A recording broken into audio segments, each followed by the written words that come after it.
What's up, it's your boy Iz. Welcome back to another week. This week I'm live in location at the Brown V BOE Education Center in Topeka, Kansas. It's important that you know your history. We're going to visit the museum today, show you a lot of cool stuff. You probably didn't even know that this was here or how impactful Brown V BOE Education actually was.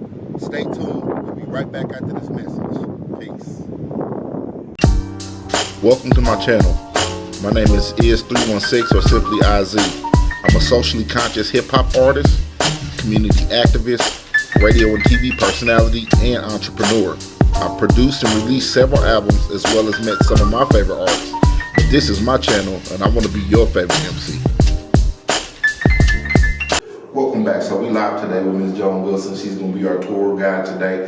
This is an amazing museum. It's not the first time I've been here.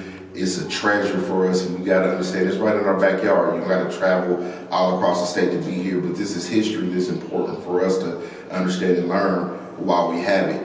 How you doing today, ma'am? I'm fine, thank you. Thank you for being our guest today.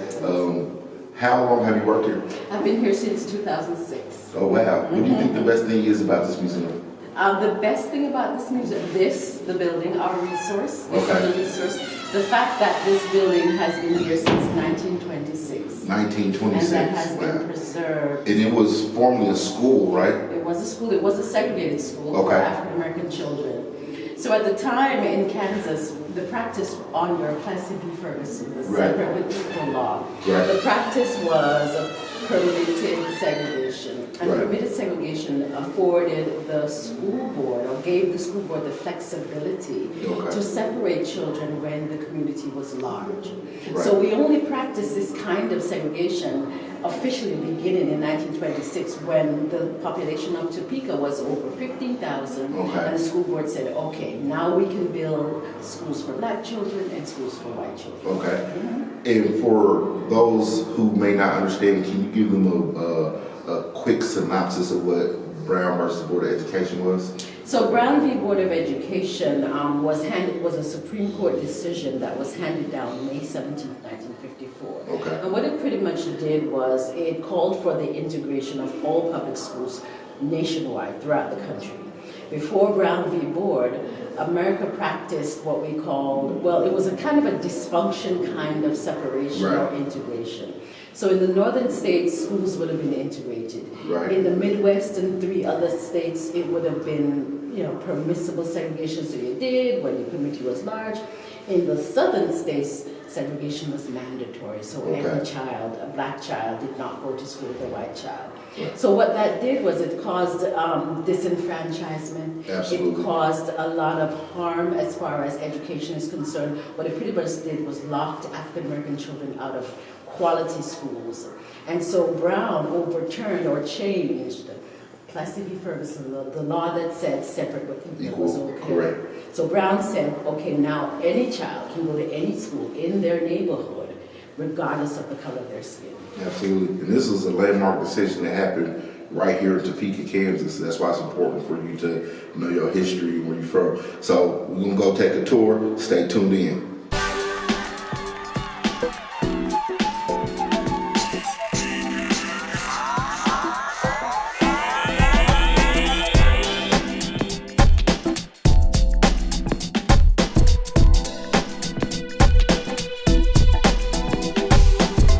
Kindergartens were established for African American children very, very early on in the history of Topeka.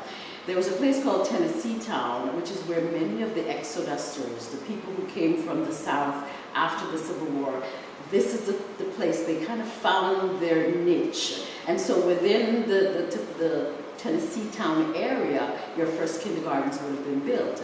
And it would normally be a church, right? And then fast forward to the 1920s when the school district builds these black schools, kindergarten is incorporated here. So just to let you know also, kindergartens actually were established in the Midwest. This is the first time kindergartens were established in the whole country, but it started in the Midwest, and it started in Kansas as well. Yeah, and that's interesting because being from Wichita, even though it's the biggest city in Kansas, when I'm traveling different places, and the first thing I often hear is there's black people there. And so I know that Topeka doesn't have a high population of black people, but that's some history that I didn't even know. Exactly. That's pretty cool. So we're gonna check out a couple more rooms. We'll just stay tuned, okay? All right, so we're in another part of the museum. It's different exhibits. Ms. Wilson's gonna be explaining this to us, and then we'll kind of show you. I don't want to show you too much because I don't want to give it away. I want you to visit. It's free, right? It is free. It's free. We walked in today, and we got a lovely tour guide who's helping us explaining some of the things. And this is a part of our heritage and our culture. It's important for you to understand for yourself. We can't cry and complain about what someone else doesn't do for us if we don't do for ourselves by educating ourselves. Can you tell us about this room, Ms. Wilson? This is called the Legacy Gallery. Okay. And so we're speaking of what comes after the Brown decision, the legacy of the Brown decision. And we're kind of moving into the civil rights movement.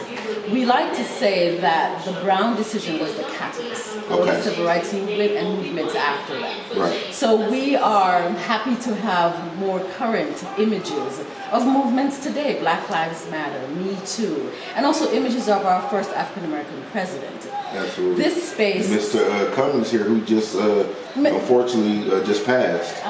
Yes, he did. Yeah. Yes, he did, unfortunately, but an advocate for justice as well. Absolutely. And so this space will give you indications of what it was like for African Americans as they started this social movement. So we're talking about protesting music. We're looking at the Little Rock 9 students, which is 1957. And we're looking at what messages we want to send to young people today. And it's a small exhibition. It's called Pass It On. So it kind of gives young people a message as to what is your legacy going to be and what do you pass on. So this would be kind of the last stop that you will be in as you kind of go through our spaces. And we hope that it gives you a message of advocacy, a call to action, that you are now responsible for what our future and what this country looks like. Absolutely. I don't know if I could say it any better, and I got away with words, you know what I'm saying? But Miss Wilson here is wonderful. So just watch us a little bit. We're going to be moving around, kind of, seeing some more exhibits. The pictures here are so rich. And the thing I like about it is that there's some of the images that you've seen over and over, but when you see the story behind it, and the thing that's important to me is that sometimes you have, in particular, white people who want to look at our past and they want to kind of erase it and they want to talk about it, but the picture's worth 1,000 words, you know what I mean? And so one thing that I've come to understand is that, in particular, the black struggle for education and how the Little Rock 9 even affects us today, in the sense that when you pass on culture from grandmother to grandparent, you had our ancestors and family members who were fighting to get into school, and now you have kids who are struggling in school so much, and people may not see a correlation, but it definitely does affect you, because if the parents came from a home where they learned about these type of things, they're going to share those stories with the student, which can make the student distrustful of a white teacher or a teacher that's outside their race. So it's important to understand that, and really what the effects of it, being fair and unbiased. Some people don't understand it. The black struggle, we haven't always seen eye to eye. We've always agreed on what the common goal was that we wanted to reach, but we didn't always agree on how to get there. So there was some back and forth about whether Brown versus Board of Education was a good thing or not. I remember hearing from my stepfather an alternative view that he wasn't for it because it took him out of the school where the teachers were black, where they were from their own neighborhood and those type of things. He told me that his teachers lived in the neighborhood with him, they went to church with him, you see them at the grocery store. So if you got in trouble at school, you're going to hear about the neighborhood. But when they start busting in different neighborhoods, you're getting bussed into, and he was part of the first class of black people that attended Southeast High School. So he talked about going to school every day and how they would literally fight going to school, and how his mindset was like, why are you trying to send me to a school where people don't want me yet, where I don't even want to be yet? So that's an alternative version that we don't always hear. That is true. The struggle for education definitely started before the Civil War, during the Civil War, as African Americans were enslaved, and continues up until today. And I hear those stories as well from the alums that came to these schools and became integrated, and they talk about their black teacher and how warm and welcoming their teacher was, and the treatment that they were given, and the commitment. And they also talk about their experiences when they went to the white school and how they fought. And how, and we also get the opposite stories as from white students who went to black schools who fought every day as well, who got picked on every day as well. So being the only white student? Being the only white student. So it's, it's a double-edged sword in many ways. But the bigger goal we understand just from history, we understand that it was about giving that child in South Carolina who's in that one-room schoolhouse all the resources that they need. Absolutely. And so if Kansas is okay with education and we get a good school, South Carolina is not. So, the big picture is everyone needs the same thing. I think that a lot of times people get the idea that a museum like this is only for African Americans, but I think it's important for everybody to visit because then you do get to hear both sides of the story. And my personal opinion is that too many times blacks and whites get pitted against each other. I think it's more of a classism thing than anything, and that's my personal opinion.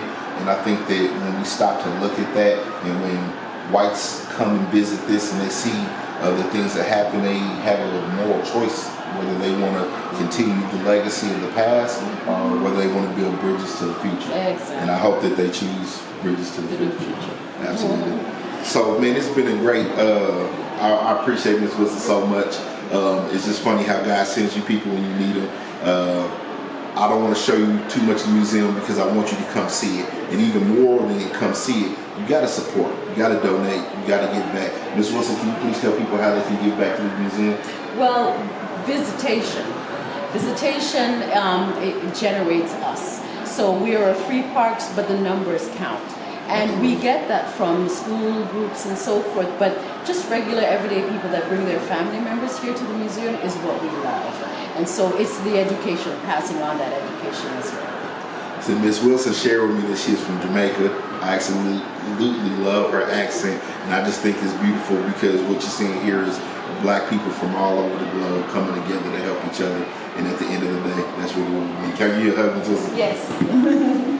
And I'll be in New York soon, so I'm going to go see her son at the Statue of Liberty. So when you see him on the film, she'll know what's up. Peace. Thank you for tuning in. Welcome to my channel. My name is IZ316 or simply IZ. I'm a socially conscious hip-hop artist, community activist, radio and TV personality, and entrepreneur. I've produced and released several albums as well as met some of my favorite artists. But this is my channel, and I want to be your favorite MC.